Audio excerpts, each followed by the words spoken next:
You're right, guys. Only Dave here. Listen, I've just had a friend's request for. Someone asked me about promissory notes. Yeah. Um, Promissory notes. If you go on to legislation.gov.uk, you can go into the search box and pull up the Bill of Exchange Act. If you pull up the Bill of Exchange Act, within that document, you can even print it off. Within that document is a section on promissory notes. Because when you look at it, if you've got your banknote, it says I promise to pay on it. I'm not going to get too deep into the money side of it, but your £20 note, your £10 note, your £5 note, if you're fortunate enough to have a bullseye, it will also say I promise to pay the bearer, excuse me, upon demand. Oh dear, my word, bananas, they're good for you. Anyway, that's what that does. It says I promise to pay the bearer, and a promissory note does exactly that. You can go to a website called Get Out of Debt Free.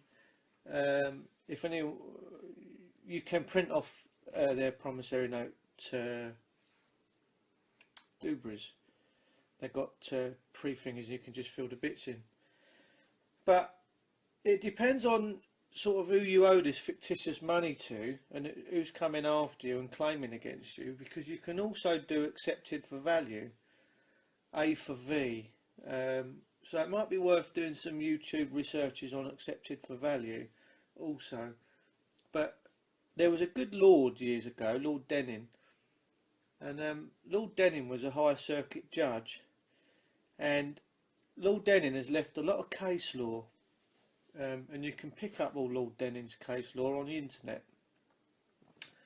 And Lord Denning was a bit outspoken, a bit like me, I guess. I'm outspoken with the three wise men, Uncle Albert, Rooney and Del Boy. And Lord Denning, he turned around and said in his case law that if a promissory note is tendered, it has to be treated as cash, a specie of money, because all money is what they call negotiable instruments, yeah? And he said if a promissory note is rejected, then the other party has dishonoured that agreement, and then no more debt exists. It's all extinguished. All right. The other thing I would like to mention as well at this point, whilst we're talking about the great Lord Denning, is that Lord Denning turned around and said, and this is case law, so it might be worth going and printing this off the internet as well. Lord Denning turned around and said that if a bailiff comes at your house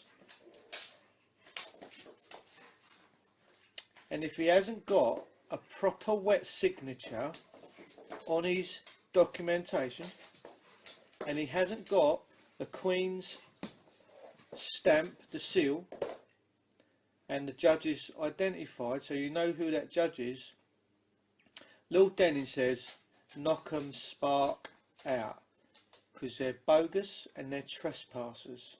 So you can pick that case law up, and once case law is set, it's a precedent.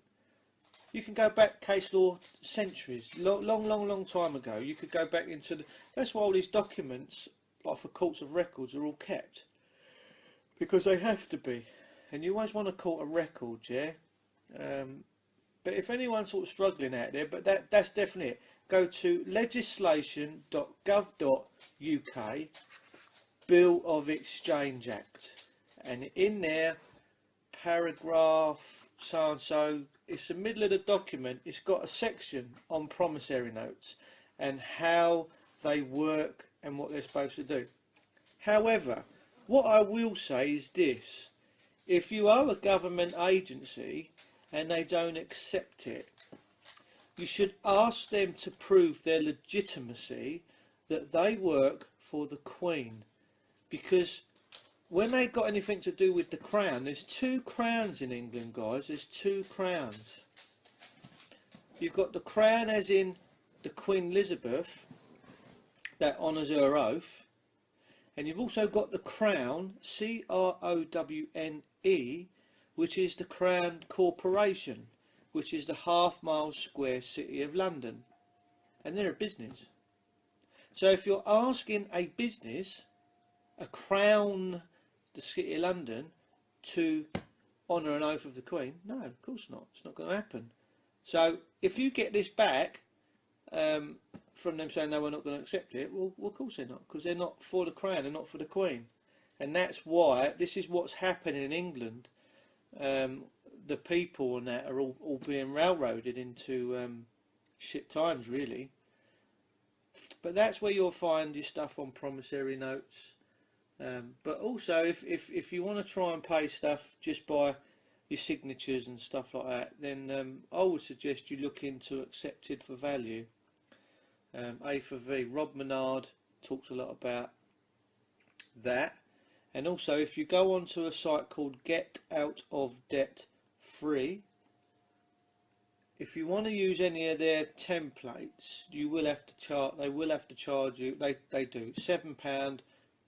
That's it for life, and you get login details, and then you can go on and you can use their template letters. However, I would suggest you don't use. No disrespect to Salon and John Witterick, who I've got all the time in the world for. They're great guys. I know.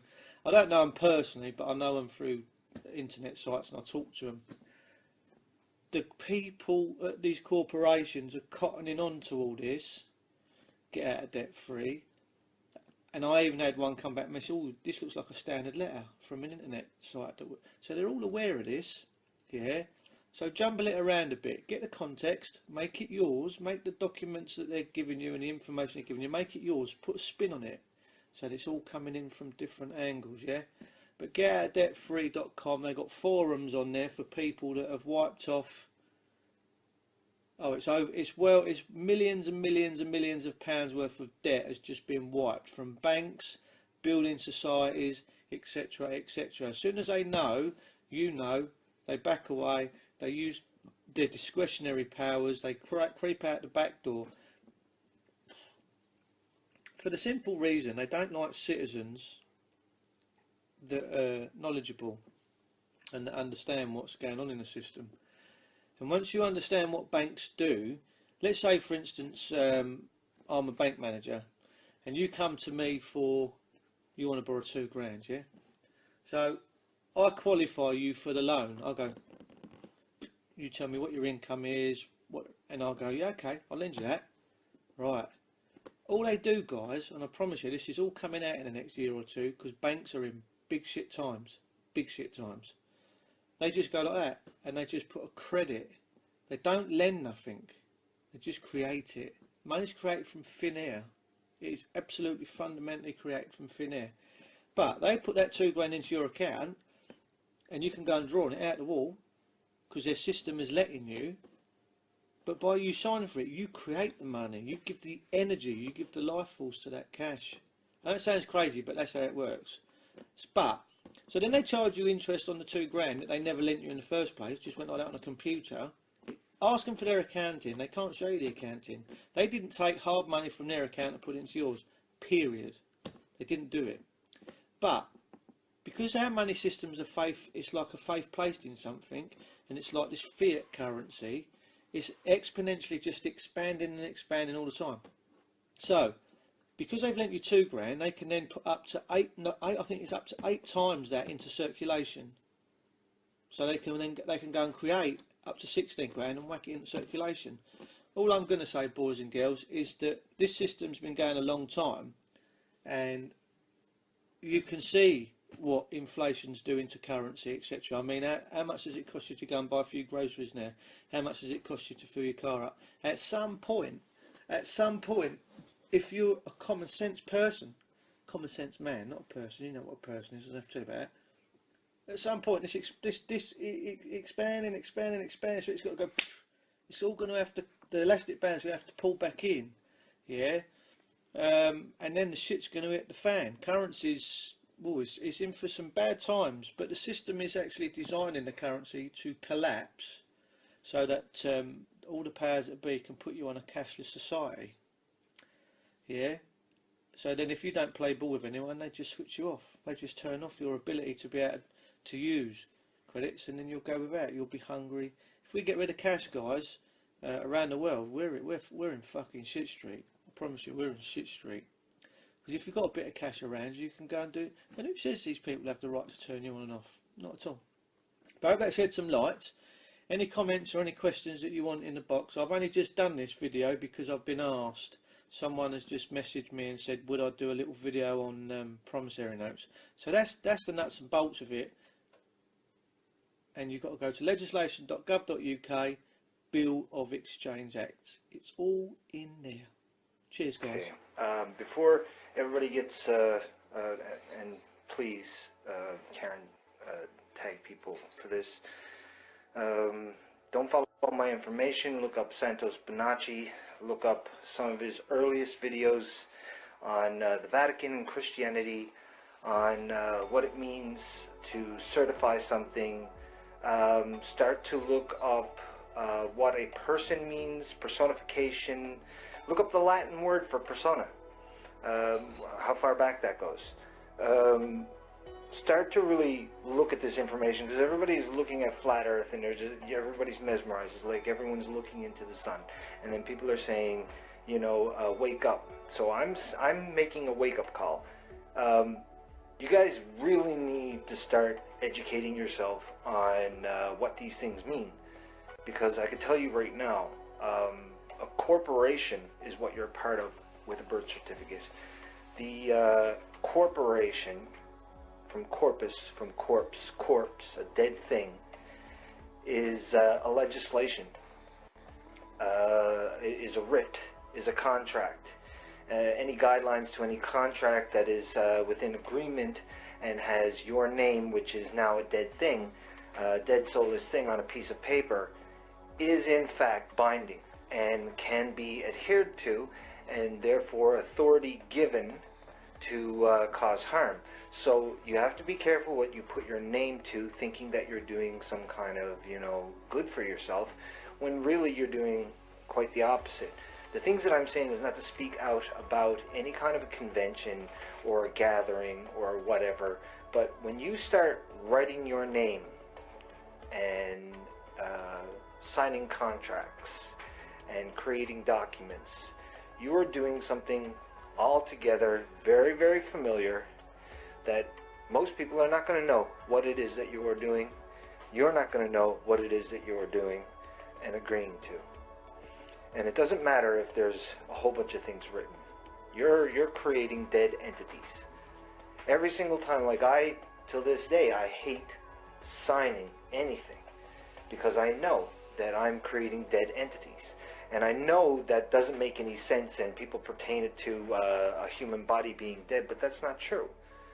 The soulless thing that you're creating generates the idea that it is there in existence. And if it exists in your mind, and it exists, then you're creating something within yourself, an emotion, a response, that your higher brain functions doesn't know is not reality.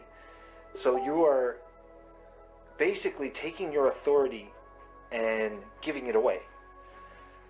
That's why there's a very large difference between the spoken word and the written word. The spoken word is made of energy, and as explained with how sound actually works, and if you look at the thing with the vacuum, you can see that this is a real thing. My voice, your voice, is a powerful and amazing thing. To understand the language of these things is to understand what authority you actually have. And the language has nothing to do with words or anything like that. It is the intention behind them that, like, I am really afraid for everybody. And I'm not getting on and saying this lightly. You know, you can think of me as a nut job if you like, but I mean, your eyes get open to the fact that the world is flat, and then everybody decides to go and do it the exact same way as they did the globe. So somebody made a little globe in 1492 and put it in every classroom. So there's your education system, there's your moment where you are being indoctrinated. The indoctrination is happening via a set of rules. Once you create a contract and say, this is what this is, then your perception and observation is now turned to that piece of paper, and you no longer are experiencing the existence. You are elaborating on the idea of that experience. So if you limit yourself and put your name to anything like that, then you are agreeing with what that is. Just like a bunch of people sat down and read up the Declaration of Independence. Just like quite a few other things. The Roman Empire was built on an older empire, their empire was built on an older empire. They knew this. The Vatican knew this. The Vatican created the trusts. It created the birth certificates. Everybody carries one in their pocket. Everybody knows what that is. So you can't say you don't know what that is. And if I tell you that that is not you, that that's a piece of plastic, that 10 years after your picture is taken, are you the same human being as in that picture? I mean, it doesn't look like you no more, so you have become something else. And that's an old fiction. It's something that no longer exists. When you look in the mirror and you look down at that picture, there's a resemblance, but that could be your child. I look at my daughter and I see my daughter walking around and my son, and I see me. But they're not me. They're human beings all on their own. So when you do these things, you have to be aware of what it is that you are creating, and you are creating something by doing this. In Dog Latin, large letters you see on any contract, your name is written. That is illegible. It is unreal. It is a way, it is a loophole for gaining control. If you agree to these kinds of things, then you give up authority to another human being. I mean, it all makes sense because we've been living like it for so long. So since it's the familiar territory, think about it. We're just going to move into that same familiar territory. We're going to lay a foundation right on top of the ruins of the globe and say, well, that's okay because, I mean, this is the way it's done. There needs to be a new way for things to be done. And I know, you know, writing things down can be very, very important, but saying that those written things are more important than new observations and new understandings, comprehension, and perception is false. It is false. Your head stuck in a book is an imagination. Looking out at the world is reality. So what I'm saying is I'm trying to warn people against giving up their authority, giving up their freedom, giving up their ability to be human in this world by creating a personification and another legal fiction is what it is. It's all just a legal fiction when it's all written on paper with names and contracts and whatever, and you don't be too specific on what that is. You think that okay, well, it's this contract specific. If I write my name on a piece of paper and I sign it, that is a contract. That is a dead entity. Now, if I put that contract with someone else, then I could put guidelines in the contract. I can put terms and conditions in those guidelines, and then the contract becomes binding to something else. You have to understand what these things actually are.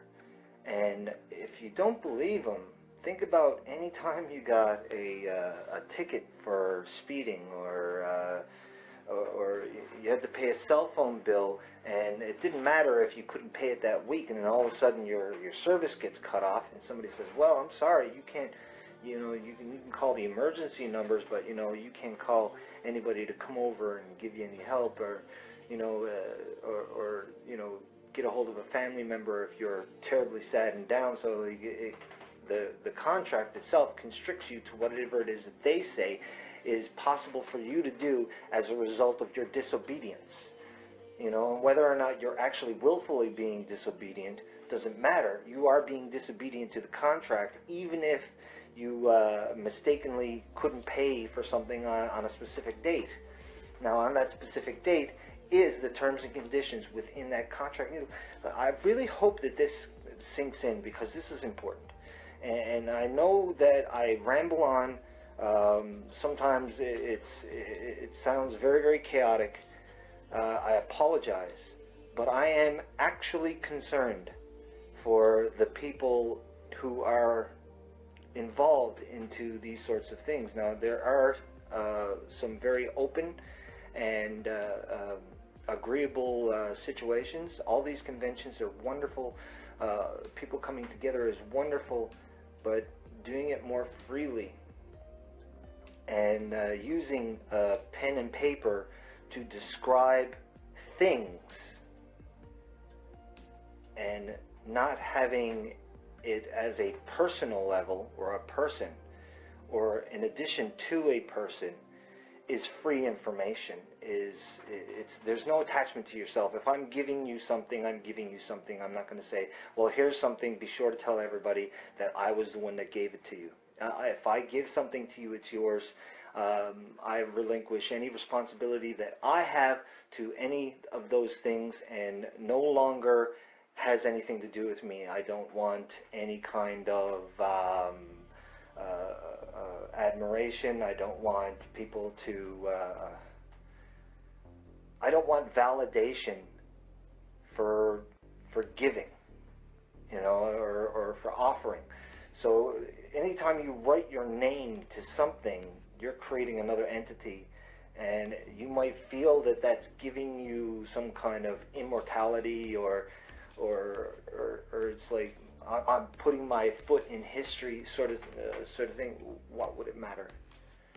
Honestly, what would it matter?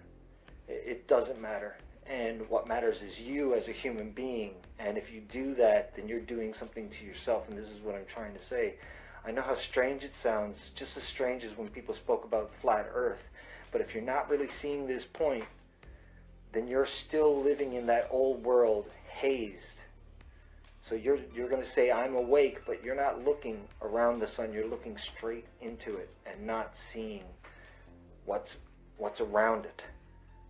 You know, if the flat earth was the sun, you're looking straight into it, and there's a bunch of stuff around it, happening around it, that you're not witnessing, that you're not seeing.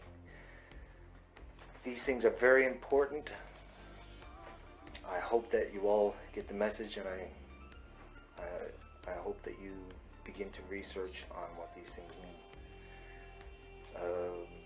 1455, I believe, was the beginning of it for Vatican with the Pope. Start doing some real digging.